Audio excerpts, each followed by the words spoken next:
नमस्कार, मैं हूं मनीष जायसवाल और आप देख रहे हैं खबरों की दीवार सिजीवाल। इस वक्त मौजूद हूं राजधानी रायपुर में और यहां पर शिक्षक नेता बसंत कौशिक मौजूद है। पुरानी पेंशन की मांग राज्य सरकार ने कर दी है।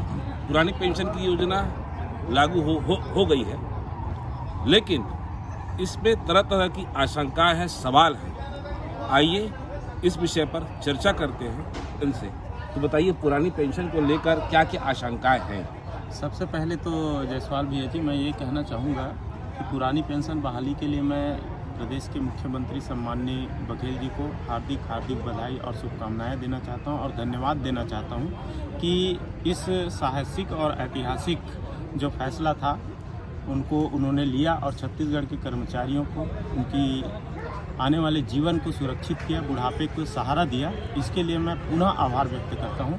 और रही बात आशंकाओं की, तो हम लोग सहायक शिक्षक हैं, हमारे साथ ऐसी घटनाएं हो चुकी है 2013 में छठवें वेतन के नाम पर, 2018 में संविलियन के बाद पुरानी सेवा अवधि को समाप्त किए जाने से संबंधित, तो उस संबंध में कुछ आशंकाएं हैं। लेकिन जिस हिसाब से ओपीएस को लागू किया गया है, हम आशान्वित भी हैं कि जिस प्रकार से ओपीएस में सुविधाएं मिलती हैं, उनका लाभ मिलता है, वो पूरी लाभ हमको मिलेगी। हम राज्य शासन से इसकी अपेक्षा रखते हैं। और रही आशंकाओं की, तो अधिकारी और कर्मचारियों के बीच उन बातों को रखकर हम इस संबंध में अपनी आशंका और शंका को समाधान कर लेंगे।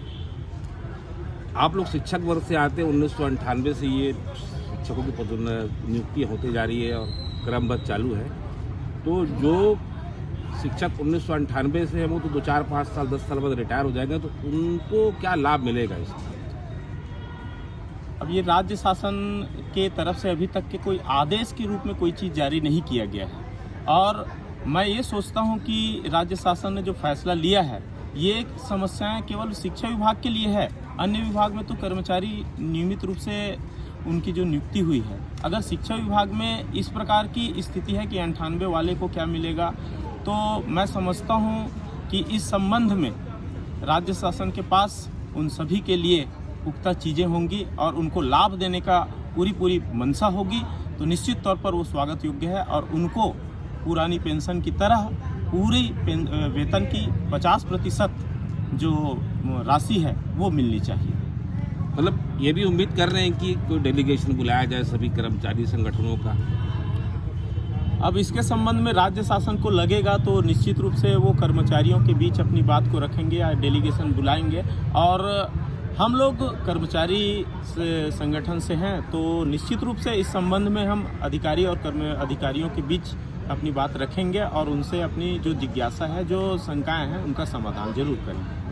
और जैसी पुरानी पेंशन की योजना तो लागू हो गई है, लेकिन 2013 से आप लोग का जो एनपीएस कट रहा है उसके बारे में अब इस संबंध में ये हमारे लिए नया है, क्योंकि हम लोग तो केवल एनपीएस को जानते थे। और इस संबंध में 2017 में एक वित्त विभाग से एक आदेश जारी हुआ था, जिसमें जिस वर्ष से उनकी कटौती हो रही है, उनका जो कर्मचारी का जो हिस्सा है उनको जीपीएफ में समायोजित किया जा रहा है। और जो राज्य सरकार का जो राज्यांश था उनको राज्य कोष में समायोजित करने की बात जो कही है, उस प्रकार की बातें हैं। और बाकी पूरा पिक्चर जो है वो आने वाले समय में क्लियर होगा, जब इसके संबंध में कार्रवाई की जाएगी, इसको क्रियान्वित किया जाएगा और उनके संबंध में निर्देश और आदेश निकलेगा, तभी पूरी बात को हम आपके सामने रख पाएंगे।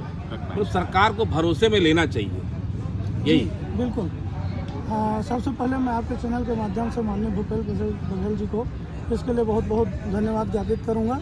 निश्चित रूप से यह एक ऐतिहासिक निर्णय है और भूपेश बघेल जी को पेंशन पुरुष के नाम से याद किया जाएगा।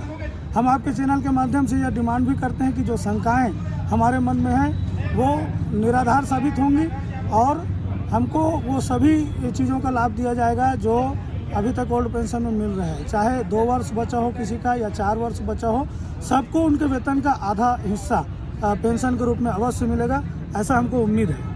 मतलब भरोसे में लेने की बात हो रही है। यहाँ पर भी आप लोगों की मीटिंग चल रही थी, उसमें ये भी चर्चा हो रही थी कि सरकार को भरोसे में लेना चाहिए, ताकि जो अब तक संविलियन की जैसे विसंगति हुई है, वेतन विसंगतियाँ हुई है, ऐसी विसंगति न आए। बिल्कुल। भरोसा में लेना आवश्यक है, क्योंकि हम उनके कर्मचारी हैं और हमको भरोसा में लेकर कोई कार्य करेंगे तो निश्चित रूप से इनका फ़ायदा होगा। आपने देखा था पुराने समय में माननीय रमन सिंह जी ने संविलियन किया था, उसके बावजूद दोबारा सत्ता हासिल नहीं कर पाए, क्योंकि सहायक शिक्षकों के मन में रोष था और उन्होंने यहाँ से घोषणा करके गए थे कि हम इनको 15 सीट में समेट देंगे। वो परिलक्षित हुआ, सामने परिणाम के रूप में आया। अभी अगर पेंशन में भी इसी प्रकार की कोई राजनीति या बीच में कुछ गलत बातें होती हैं तो इनका लाभ, पेंशन जो उन्होंने दिया है इसका लाभ उनको नहीं मिल पाएगा।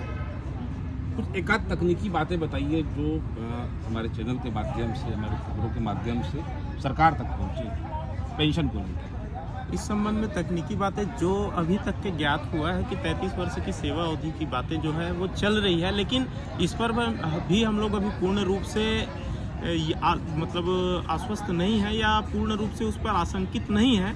लेकिन ये बातें मीडिया के माध्यम से या व्हाट्सएप के माध्यम से ये आ रही हैं, जिसमें लिखा हुआ है कि 33 वर्ष की सेवा अवधि पर ही उसके अंतिम जो वेतन है उसका 50% जो है उनका पेंशन निर्धारित किया जाएगा। अगर उनकी सेवा उससे कम होती है तो अनुपातिक उनमें कमी होगी। इस प्रकार की बातें हैं, लेकिन यह केवल सोशल मीडिया के माध्यम से चल रही है, तो इस पर हम लोग उतनी गंभीरता से इस चीज़ को नहीं ले रहे हैं। और इस संबंध में शीघ्र ही हम अपने संगठन की ओर से राज्य शासन के अधिकारी और पेंशन से संबंधित जो विभाग है उनसे संपर्क करेंगे और अपनी जो शंका और आशंका है उनको क्लियर करेंगे। मतलब एक नियम भी है शायद इसमें कि 10 साल की सेवा जरूरी है। कई शिक्षक जो रिटायर हो जाएंगे उनका क्या होगा? इसमें तब्दीली करना होगा। कोई भी नियम कानून जो बनता है उसमें संशोधन समय समय पर होते रहते हैं। परिस्थिति के अनुसार, देश काल के अनुसार हर नियम जो गलत साबित होता है, पुराने जो नियम बने हुए हैं अगर वो गलत साबित होते हैं तो उसमें संशोधन होते रहता है। तो जो अभी क्योंकि 2004 से बंद था तो अभी लागू किए हैं, तो इसमें निश्चित ही संशोधन की आवश्यकता है और ये सारे नियम संशोधित करके हमारे सामने पेश किए जाएंगे। सेवा गणना मतलब एक इस पूरी पेंशन प्रक्रिया में जो अभी लागू की गई है बहुत महत्वपूर्ण है। बिल्कुल, सेवा गणना बहुत ही अति महत्वपूर्ण है, क्योंकि अन्य विभागों को, जैसे मैंने बताया मनीष भैया, कि अन्य विभाग में कर्मचारी जो थे वो रेगुलर ही उनकी नियुक्ति हुई थी, लेकिन शिक्षा विभाग में इस प्रकार का नहीं था कि हम लोग संविदा शिक्षक थे, फिर शिक्षाकर्मी बने, शिक्षाकर्मी से शिक्षक पंचायत बने, शिक्षक पंचायत से शिक्षक LB संवर्ग के पद पे आए। तो इस प्रकार से 2-3 चीज़ों की घटनाएं हुई हैं जिसमें सेवाओं को समाप्त किया गया है। आर्थिक रूप से लाभ उस चीज़ में नहीं दिया जा रहा है, उसके चलते इस प्रकार की बातें आ रही। तो हमको उम्मीद है कि जिस उद्देश्य से सम्माननीय मुख्यमंत्री जी ने ये ओल्ड पेंशन को लागू किया है, वो ओल्ड पेंशन का उद्देश्य पूरा करने के लिए हमारी पूर्व सेवा की गणना करते हुए उनको हर एक शिक्षक को लाभ प्रदान करेंगे।